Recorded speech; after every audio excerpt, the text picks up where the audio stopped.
Hey, what's happening? Here at iBeam, my practice studio here in Brooklyn, and I've got a new toy. Very excited about. This is the Exo Brass model 1602. If you can see that, with a rose brass bell and a reverse lead pipe. This horn, I was just down in Nashville at Exo Brass headquarters and met with the brand manager there, Mike Summers, really great guy. And he laid out a few horns for me to try. I have been playing for 12 years or something, the Roger Ingram model, the 1600i. And I love that horn. And I've recorded a lot of great big band records and my own records on that horn. I had two of them over the years. One I bought just used from a friend of mine and had the lacquer taken off, and then I took it to Landris and they put rings here and a ring here, kind of make it look all cool and modern. At one point I had some heavy caps on it. So Exo ships every horn with a different set of caps and different valve springs and different buttons. They have ones with mother of pearl.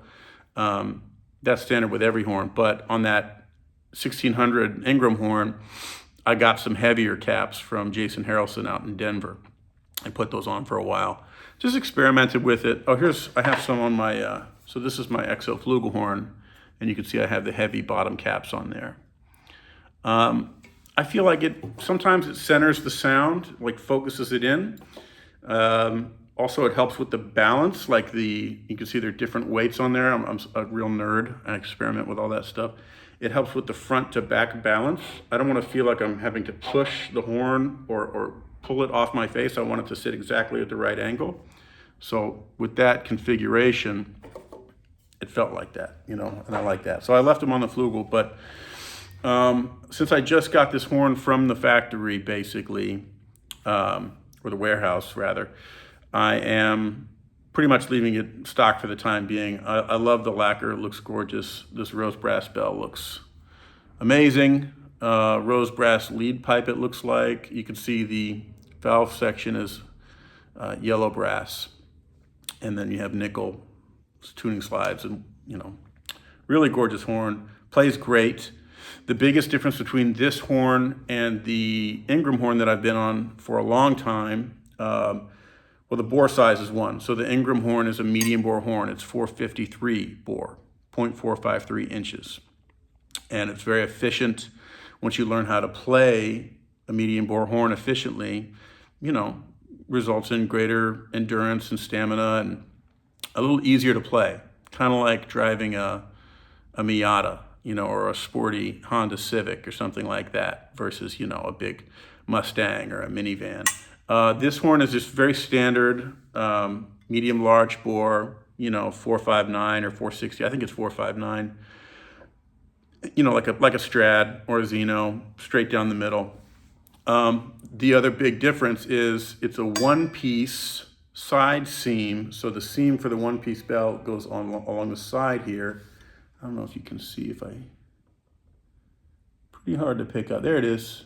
Pretty hard to pick up, but I had been experimenting with some medium bore Bach trumpets called the Bach 38, which are not super well known. And they had a one-piece side seam bell, where the Ingram horn has a two-piece bell with the seam, right here, like you see on a lot of horns, the Lotus horns or things with bigger bells typically have the two-piece bell. And some people like them because you can have a different alloy for the bell flare than you do for the bell taper or throat. And it results in different acoustic properties. For me, trying those Bachs with the one-piece bells, this is kind of that classic big band sound that I've been searching for, especially for lead stuff and also for soloing. I feel like I get a little bit more back, and it's a more traditional sound, which, in my career, I've been trending more that way. I want to at least be able to get those really traditional, straight ahead, big band trumpet sounds, So with those two changes, the bore size and the bell configuration, it's a little bit more work for me. I can feel this horn is a little bit heavier. Exo uses a heavier alloy than some of the other big manufacturers. I like it personally. It has a great sound and feel to me and a great resonance. Um, but I'm going to be working a little bit harder. I can already feel it in my core when I'm playing. But that's okay. I think it's totally worth it for the trade-off. And I'm working on my efficiency all the time. I've also got this great mouthpiece from Greg Black. He made it custom. We talked about what I was needing from a mouthpiece, and he helped me with that. So that's like a little bit of more of a V shape than what I used to be on, was more of a bowl shape. And that helps with the efficiency a lot. So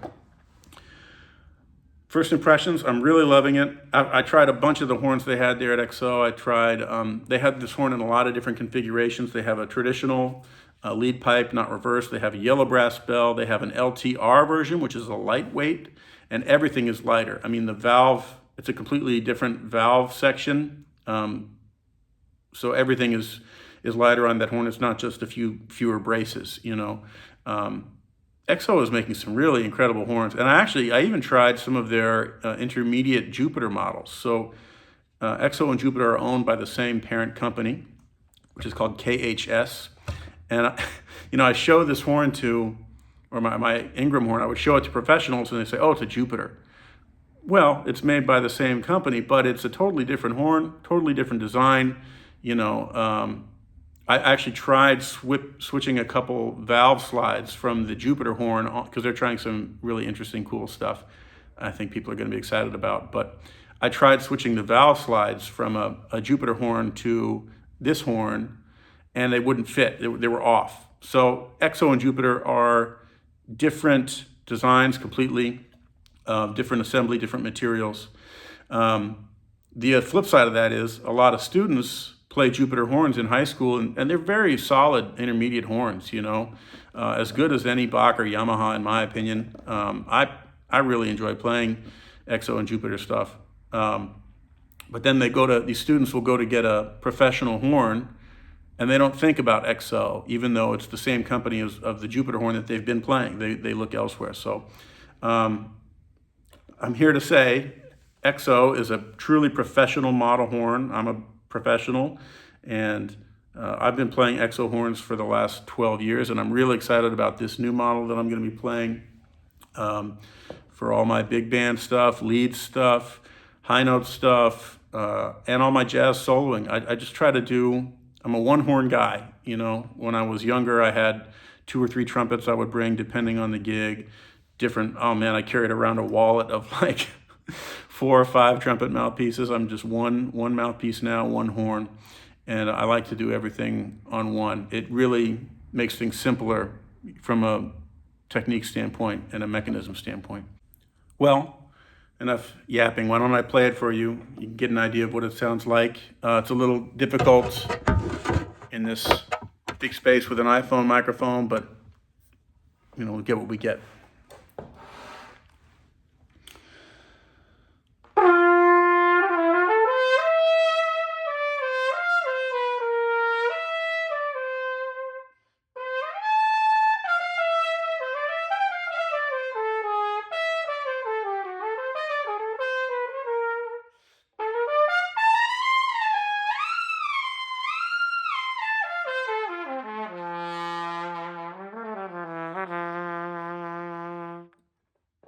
Yeah, sounds great to me. I love the feedback I get from the horn. I love the big full sound.